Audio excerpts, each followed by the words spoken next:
आपका स्त्री शरीर है, व्यवहार में कटुवचन बोलना ठीक है, लेकिन किसी भी घर में जो जो हमारी बात सुन रहे हैं, किसी भी बच्चे को, बच्ची को, बहू को यदि शोषण प्रवृत्ति से घर वाले भी प्रयोग कर रहे हों तो उसे कानून की शरण लेनी चाहिए, उसे चुप होकर नहीं बैठना चाहिए, उसे दब के नहीं बैठना चाहिए। आज का समय आपको दबने का नहीं है, क्योंकि बच्चों का, बच्चियों का इस तरह के अगर परिवार के समर्थ लोग शोषण करते हैं तो दंडनीय अपराध है। भगवान ने कहा है, अनुज बधू भगनी सुत नारी सुन सठिए कन्या समचारी इन्हीं कुदृष्ट बिलोक जोई ताई बधे कछ पाप न होई। तो अपने को अपने हाथ में कानून नहीं लेना, सरकार की रिपोर्ट करे कानून की और वो उसका सहयोग ले, क्योंकि कई ऐसे हमारे पास मतलब ऐसे आए जो पिता ही बच्चों का शोषण कर रहा है,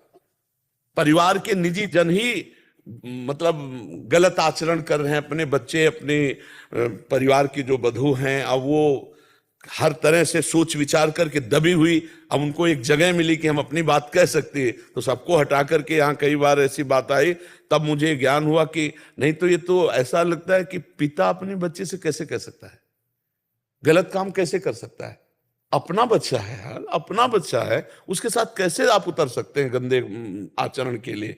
महाराज जी, बहुत सारे कमेंट्स भी आ रहे थे। जो एक वीडियो अभी आपने पीछे आपने प्रोत्साहित किया था कि आप अपने उसमें रहिए, तो उसमें बहुत आ रहे थे कि जैसे कुछ रिश्तेदार घर आते हैं, मामा के, मतलब ये बहुत पवित्र रिश्ते हैं महाराज जी, बोलते भी झिझक हो रही है, बट छोटे छोटे 12 साल की 13 साल के बच्चे हैं बच्चियां हैं, उनके साथ शोषण वृत्ति का ऐसा मतलब कृत्य हो जाता है कि वो किसी से कह नहीं सकते। नहीं, बच्चे किससे कहे कि अब वो तो समझ में, उनको तो ज्ञान विस्तृत है नहीं, और तो हमें लगता है कि जितने लोग सत्संगी हैं वो तो संभले, जो कुसंगी हैं उनकी बात अलग, जो सत्संगी कभी अबलो नशानी अबना से आज तक जो गलती हुई, ऐसी गलती ना करो नहीं तो दुर्गति हो जाएगी, आप पक्का समझ लो।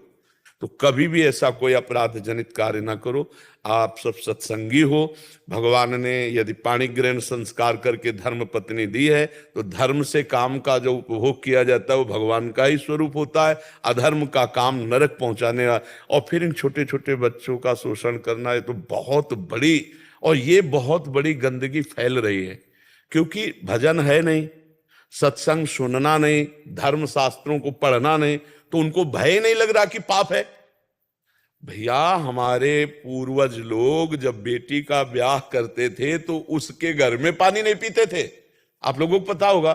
बोले बेटी का ब्याह हुआ, भाई यहाँ पे कितना पवित्र भाव बेटी के प्रति कि उसके ब्याह के बाद उस घर का पानी नहीं पीते थे। बेटी के प्रति गलत भाव की तो बात जाने दो, और पूरे घर को अपना पूज्य मानते थे। उस घर का, जहां बेटी ब्याही गई, उस घर का कोई भी आ जाए तो ऊंचे आसन पे बैठाना, पैर धोना, खवाना पियाना, कितना पवित्र भाव। इसे लोग कहते पुराने जमाने, तो आज के नए जमाने का क्या दुर्दशा हो रही। ये मर्यादाएं थी, अब आज की मर्यादा आप लोग देख ही रहे। तो इसका परिणाम क्या हो रहा है, बोले लव मैरिज हुआ है और 6 महीना बाद डिवोर्स हो गए, ये लव मैरिज हुआ है 6 महीना बाद। प्यार का मतलब क्या है यार, जिंदगी भर निर्वाह करे, जिससे प्यार किया उससे प्यार किया, उसका मतलब ये थोड़ी कि। तो आज का जो समय है, धर्म विहीन होने के कारण सब अशांति ही अशांति। जैसे वो कह रहे थे मैं खुश नहीं हूं, तो उनको सुनाया था भर्तरी चरित्र कि इसीलिए खुश नहीं है। जब तक हमारा चरित्र ठीक नहीं होगा, जब तक हमारा विचार ठीक नहीं होगा, जब तक हम भगवान से डरेंगे नहीं, धर्म से डरो, कानून से डरो, भगवान से डरो, ऐसे आचरण मत करो जो नहीं करना चाहिए, तो अभी सुखी हो जाओगे, अभी आनंदित हो जाओगे। इसलिए सबसे प्रार्थना है, 4 दिन का जीवन है, कर्म कभी तुम्हें बख्शेंगे नहीं, इसलिए बहुत सावधान, कोई पाप कर्म ना हो। तुम्हें कोई जंतुर कलावा दान पुण्य नहीं बचा सकता। जब पाप कर्म करोगे ना तो उसका भोग भोगना पड़ेगा। दशरथ जी के द्वारा श्रवण कुमार का वध हुआ तो सांप लगा, तो भगवान पुत्र हैं, सांप नहीं मिटाए, वैसे ही दशरथ जी को तड़प तड़प के प्राण त्यागना पड़ा। अब सोच लो, भगवान के बाप हैं और हम लोग तो जीव हैं, कितना पुण्य करेंगे, कितना पुण्य करेंगे। पाप कर्म से डरो, अवश्य में वो भोक्तव्यम कृतम कर्म शुभाशुभम।